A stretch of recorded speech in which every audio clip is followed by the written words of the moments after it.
Créateur des cieux et de la terre. Nous lui demandons pardon et l'aide.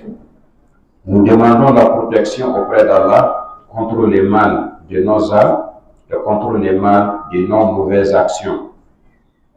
Quiconque Allah a guidé, personne ne peut l'égarer. Quiconque Allah a égaré, personne ne peut les guider. Qu'Allah nous guide. Je témoigne qu'il n'y a d'autre Dieu digne d'être adoré en dehors d'Allah subhanahu wa ta'ala. Il est unique, sans associé. Et je témoigne que Mohammed est le messager et le serviteur d'Allah subhanahu wa ta'ala. Bon, on regarde, il y a quoi?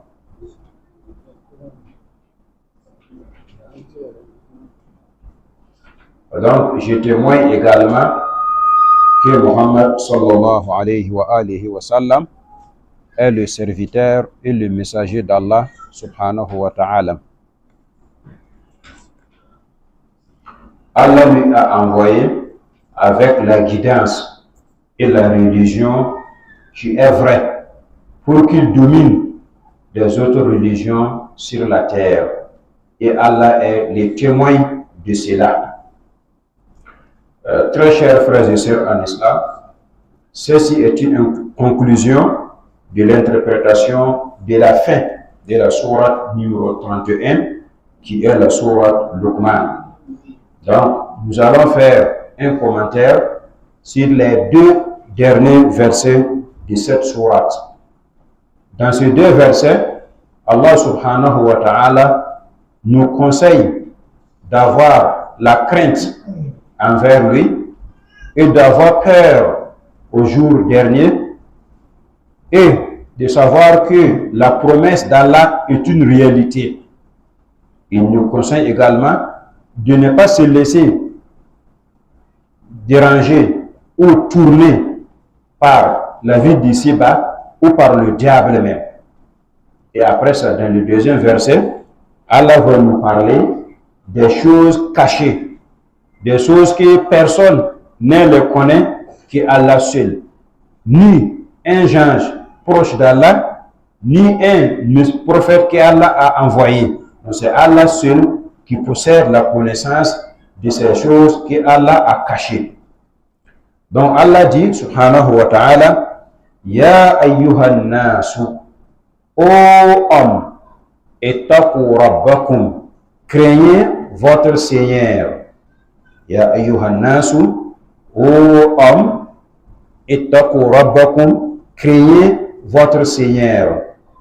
Craignez votre Seigneur en accomplissant ses ordres et en laissant ses interdictions, en remerciant Allah subhanahu wa ta'ala, en s'éloignant ou de ne pas être ingrat envers Allah subhanahu wa ta'ala. Wakhshaw yawman, et soyez peur d'un jour où la yajzi walidun an waladihi, où un père ne peut pas récompenser, ne peut pas défendre, ne peut pas sauver son enfant. Wala mawludun an walidihi shay'a, un enfant aussi ne peut pas récompenser ou sauver ou protéger son père. Shay'an, rien du tout. Rien du tout. Inna wa'dallahi haqq. Et la promesse d'Allah, c'est une vérité. Donc Allah a promis qu'il y a un dernier jour où il aura le paradis et l'enfer. C'est un jour où on va vous revivre, on va vous juger. Après le jugement, il y aura les gens du paradis et les gens de l'enfer. Cette promesse-là est une vérité. Donc, que la vie d'ici-bas ne vous trompe pas. Il ne faut pas te laisser pour que les jouissances de cette vie, que ce soit ta passion, ta femme, ton argent, ton enfant, ton autorité, tout ça ne doit pas te tourner, ne doit pas te faire éloigner de ce que Allah t'a créé pour faire. وَلَا يَغُرَّنَّكُمْ بِاللَّهِ الْغَرُورُ. Que diable même ne te trompe pas. Ne te laisse pas tomber dans le piège du diable même, qui est Shaitan. Donc, voilà le sens général de ces versets. Pour mieux détailler, on trouve que dans ces versets, Allah nous indique plusieurs choses. Tout premièrement, Allah nous parle de sa crainte. Ya ayyuhan nasu ittaqu rabbakum. Ô vous les hommes, ô vous les êtres humains, ittaqu rabbakum. Créez votre Seigneur. Donc Allah qui est votre Seigneur, qui vous a créé, qui vous possède, qui dirige vos affaires, vous devez avoir crainte à lui. Vous devez avoir peur à lui.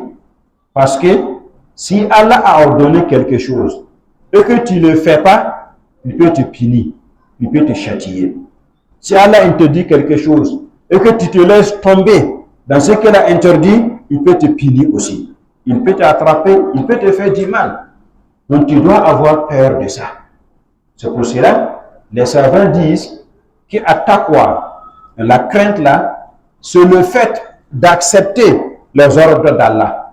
C'est le fait de cesser qu'Allah t'a demandé, selon ta capacité.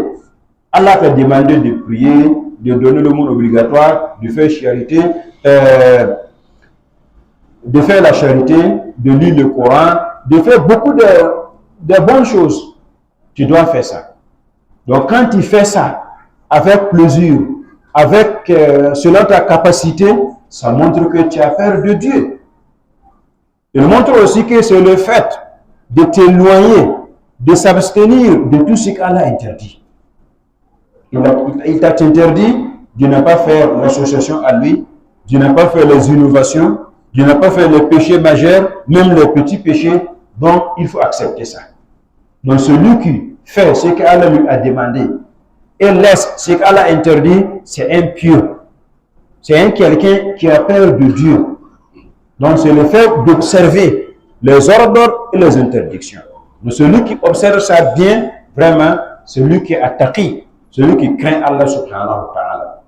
La crainte d'Allah, c'est le fait de remercier Allah pour ses différentes grâces.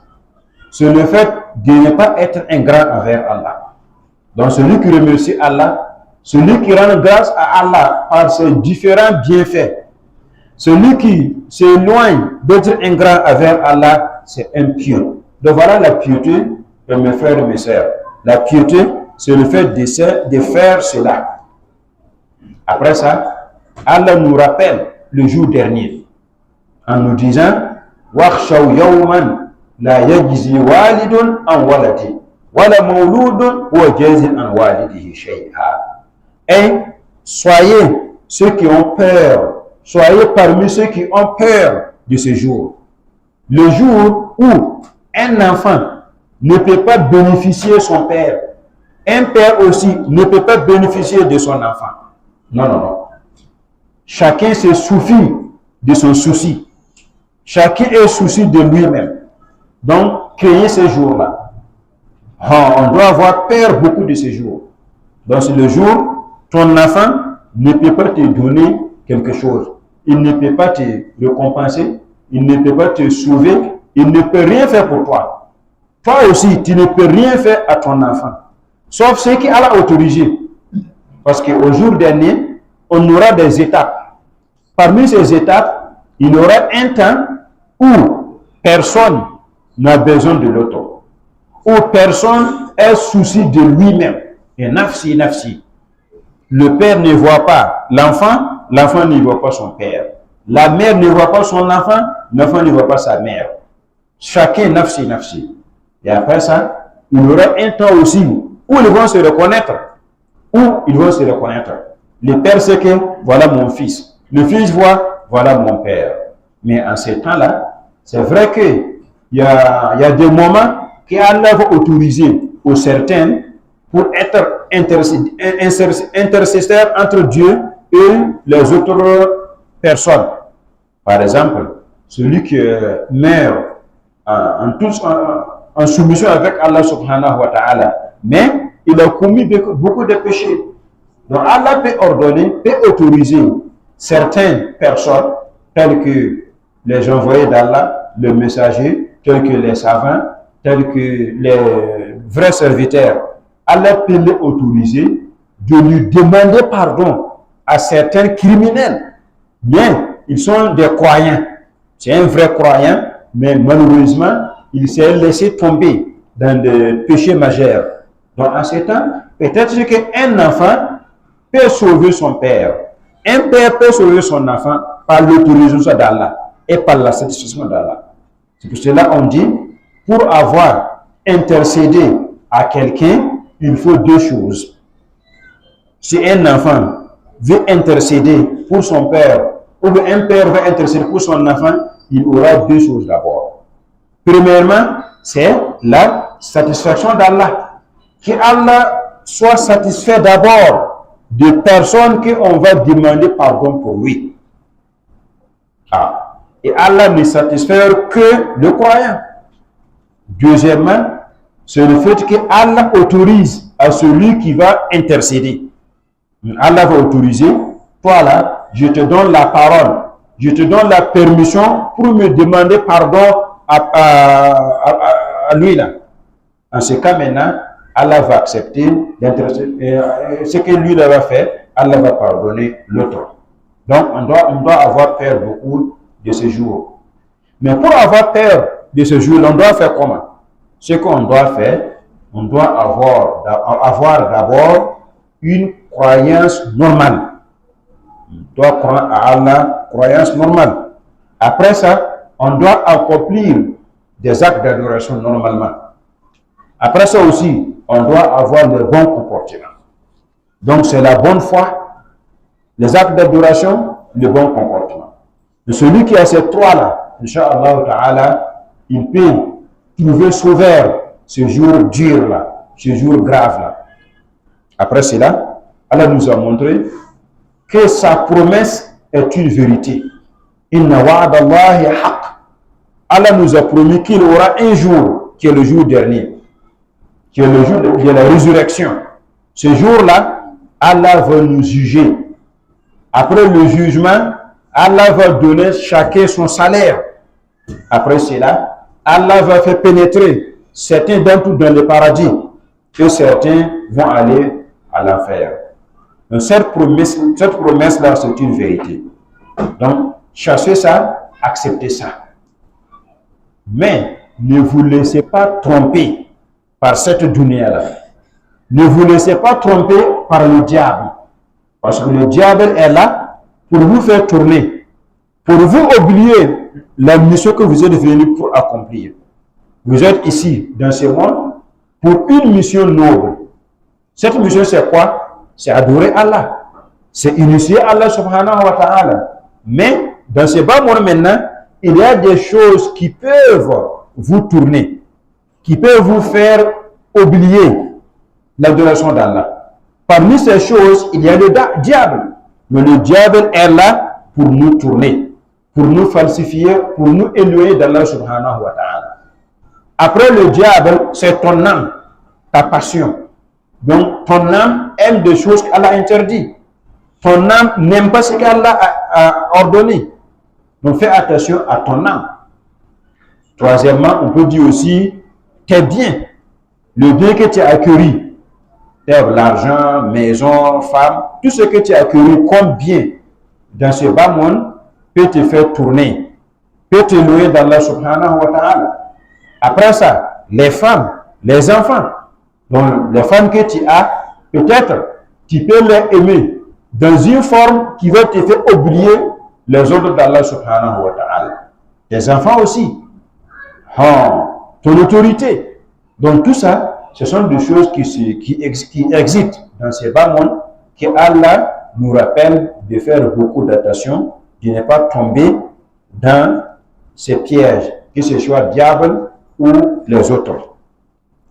Dans le deuxième et le dernier verset également, Allah nous montre qu'il y a 5 choses que personne ne les connaît qu'Allah subhanahu wa ta'ala. Il y a 5 choses que personne, ni être humain, ni ange, ni diable qui les connaissent que Allah subhanahu wa ta'ala. Donc Allah dit, Inna Allah, et certainement Allah seul, indahu qui a ilmu sa'a, la connaissance de l'ère. Donc la connaissance, l'ère sera quand? Est-ce que c'est demain? C'est après-demain? C'est l'année suivante? C'est Allah celui qui connaît l'ère d'arrivée de l'ère, le temps d'arrivée de l'ère. C'est Allah seul aussi qui connaît quand il va faire descendre la pluie. C'est Allah qui connaît quand il va faire descendre la pluie, quand, où. C'est Allah celui qui connaît ce qui est dans le ventre des mères. Donc la mère, ce qui est dans son ventre là, c'est mâle ou femelle. C'est Allah celui qui connaît ça. Personne ne connaît. Ni diable, ni être humain, ni ange. C'est Allah celui qui connaît.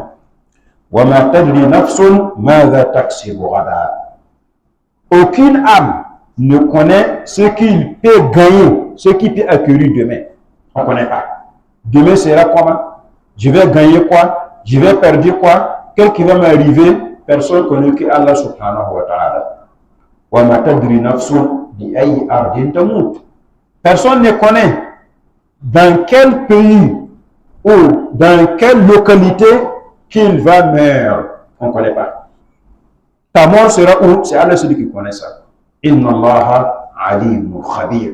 Inna Allah alimun. Allah est l'omniscient. Allah est le grand connaisseur. Khabirun, c'est lui le grand connaisseur qui connaît tout. Qui connaît tout. Que ce soit en cachette, en public, Allah connaît toutes choses. Donc voilà, dans ce noble verset, Allah nous montre ces 5 choses que personne ne connaît que lui.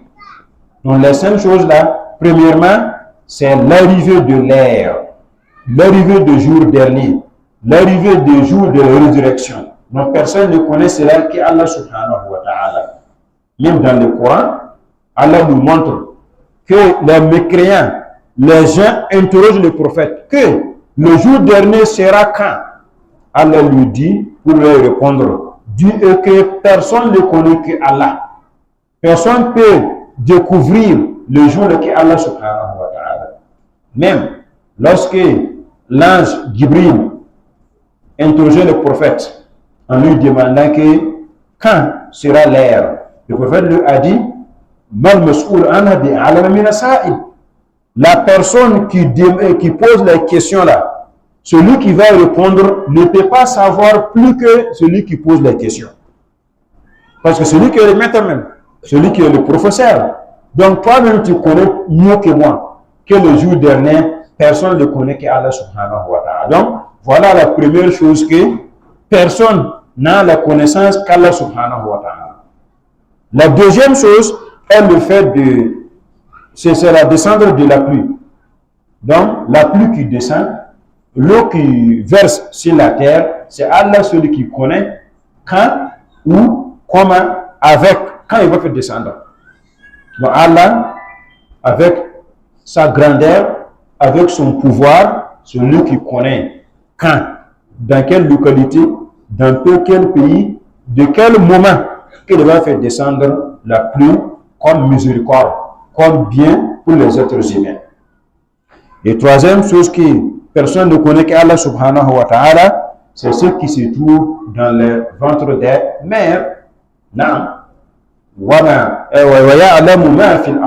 C'est Allah seul qui connaît les bébés dans le ventre de leur mère, que ce soit mâle ou femelle.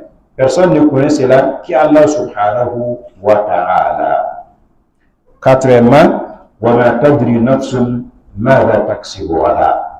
Allah nous montre que la quatrième chose que personne ne connaît qu'Allah subhanahu wa ta'ala, c'est le fait de savoir demain je vais gagner quoi, demain je peux acquérir quoi. Donc personne ne connaît cela qu'Allah subhanahu wa ta'ala. Celui qui sait demain toi tu vas gagner comme ça, demain toi tu vas perdre comme ça, demain comme ça va t'arriver, demain comme ça ne t'arrive pas. Donc personne n'a la connaissance qu'Allah subhanahu wa ta'ala.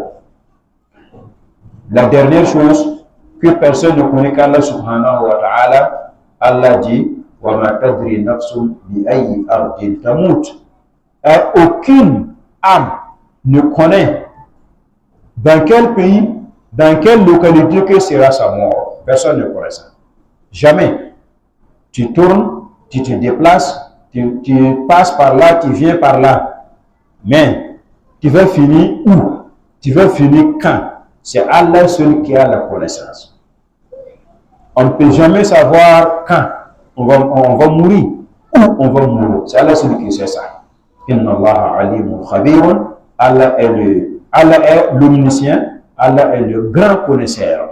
Il connaît toutes choses, tout ce que vous faites, du bien, du mal, en cachette, en public, Allah connaît tout ça. Donc faites attention à Allah subhanahu wa ta'ala, il vous observe. Les gens écrivent toutes choses. Et le jour dernier, ils vont vous présenter ça. Ils vont vous exposer votre travail et vous juger selon ce que vous avez fait dans ces bas mondes. Donc, très chers frères et sœurs en islam, voilà une petite conclusion pour ces deux versets de la fin de Sourate Luqman, qui est Sourate numéro 31. Donc, on dit Alhamdulillah qui nous a facilité de donner ce commentaire et d'écouter ce commentaire aussi.